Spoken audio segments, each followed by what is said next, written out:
Hello, Grit, Grind, Grow. Thank you for the question in the comments. As I said, I do answer these questions, and the question is, how did getting a master's in public health help me throughout my pharmacy career? Right. So for those of you who are new to my channel, I am a pharmacist. I am a real estate investor. Now I'm documenting my journey on YouTube. But I own 51 units of real estate while working at a hospital pharmacy, and I'm in a management leadership position. So various positions between director of pharmacy, manager of pharmacy, clinical manager. Just overall, you can group me as like a manager or leadership position in pharmacy, right? And the common question I get is, was doing that master's in public health degree in addition to my PharmD. So my PharmD, a lot of people don't know, pharmacists, we have doctorate level degrees. So technically, I'm Dr. Stephen Nguyen. And so at baseline, if you meet any pharmacist at Walgreens, CVS, in a hospital, anywhere, we typically have a doctorate level degree. And for those who try to pursue leadership positions, you can pursue a master's level degree, right? Versus nursing, most nursing, they have an RN degree, which is an associate's degree. Some might have a BSN, which is a bachelor's level degree. Typically, directors of nursing have a master's level degree, and the chief nursing officer, which is the top position in the hospital, they might have a doctorate level degree, right? So usually the top nursing executive has a doctorate level degree, but pharmacists, we all have doctorate level degrees, right? And for us to go into management, typically you get the master's. It's a little bit backwards. But anyways, at 25 years old, I graduated pharmacy school really young at 23 and was still ambitious, wanted to learn. I always love learning, even to this day. So I said, all right, well, let me get this master's in public health degree through UC Berkeley. It was a 2.5 year hybrid program where I worked full time.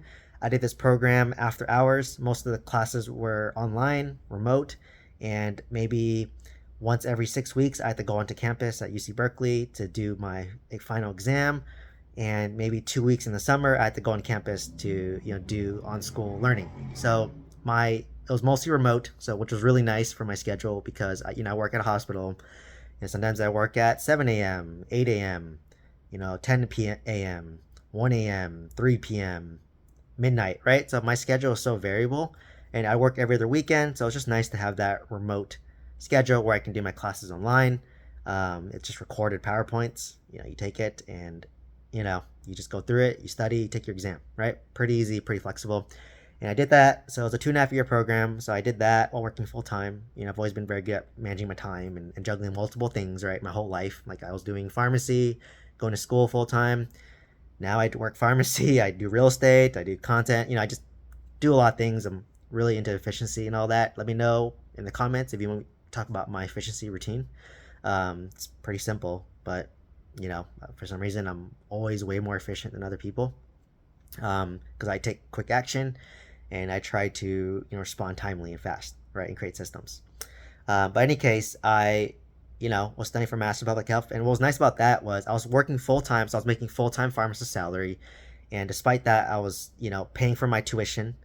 It was expensive, right? I think I was paying like $25,000 a year, so my total Master's in Public Health degree was $50,000. And I was doing both, right? And after graduating at 27 in 2017, that's when I stepped up into my first leadership position. And the $1 million question is, did that master's degree help me get a better job? Did it help me move into leadership positions? And I think initially it did help me get my first pharmacy director job because I had no experience. I was just a regular pharmacist, and I think the fact that I had a master's in public health really helped me stand out a little bit to help me move up to that position. But now that I think it helped me get my first job, but honestly, after that first job, I don't really think it helped me with my subsequent jobs, right? Like, it just helped me get that first director job, as an external candidate. I think it helped me, but once I went from that job and I got experience, I went to my second job. I don't think it really helped me. Going to my third job, I don't think it helped me. My fourth one, fifth one, even my current job, I don't really think it helped me. So it's hard to really say.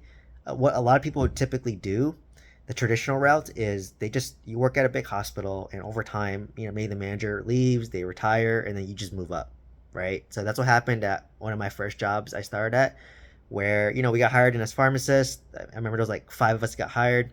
Fast forward to today, A lot of those people, they moved up to management positions, supervisor positions, and more leadership-based positions. And what happened was the hospital was expanding, it was growing, or someone left, someone retired, and they just moved up organically, right? If you go that route, you don't need a master's degree, right? A master's in public health, you don't need that, right? And to clarify, whether you're getting a master's in public health, an MBA, MPA, MHA, all those master level degrees, honestly, there's no difference from my experience. MBA is a little bit more focused on finances. MPH is more focused on like programs and collaboration. MPA is just kind of like an MBA, but more focused on the public sector. MHA, Master's of Health Administration. I mean, overall, if you get any of those 4 degrees, it's all the same to me. Like, I don't. There's very slight nuances where it changes, and I feel like employers view them all as the same. Like, they just want to know that you have a master's degree to help you. So, like I said, I don't think by having a master's degree, I don't think I've gotten higher pay. I don't think it's made me look much more competitive outside getting that first job that I got. But what will think how it helped me long term is that if I want to move outside of pharmacy, right? Let's just say I am director of pharmacy and I want to go to like hospital administrative position. Like, let's say I want to be a chief executive officer. Maybe I want to be a chief operating officer. It may help me get there. But still, once again, like most people who move to those positions, you just move up internally, right? So maybe I become director of pharmacy and then the chief operating officer position is vacant and I can move up organically over time, right? So like it's still hard to say. I would say the best way of getting jobs, especially in SoCal, is just connections. It's who you know, right? It's not what you know, it's who you know. It's the old adage. Like, the best person doesn't always get hired for the job. It's who you know, right place, right time, right? So honestly, if you have great connections, it'll override any master's degree, right? So I don't think it's really helped me outside of that first job I got and getting that first experience. But I may have gotten that job anyways without that master's degree because I was just very willing to learn. But it definitely gave me that competitive edge.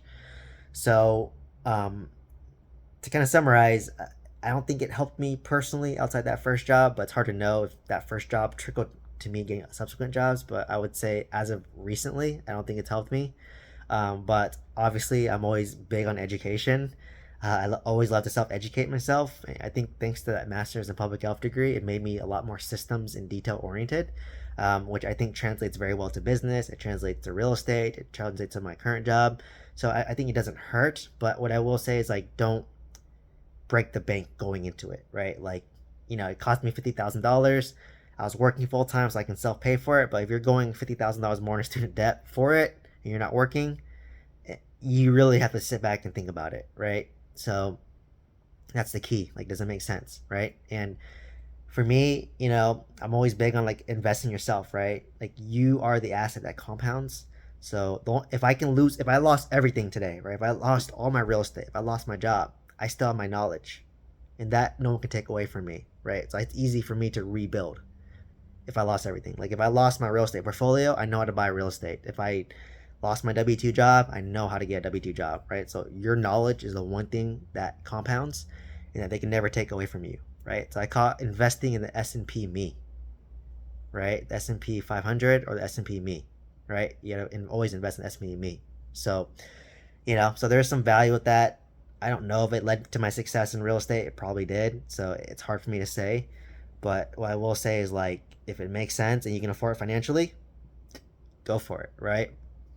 If you can't afford it financially, you can learn many other ways. There's a lot of free content on YouTube, a lot of free content on podcasts. I'm always listening to that. You can watch my YouTube channel, learn from that.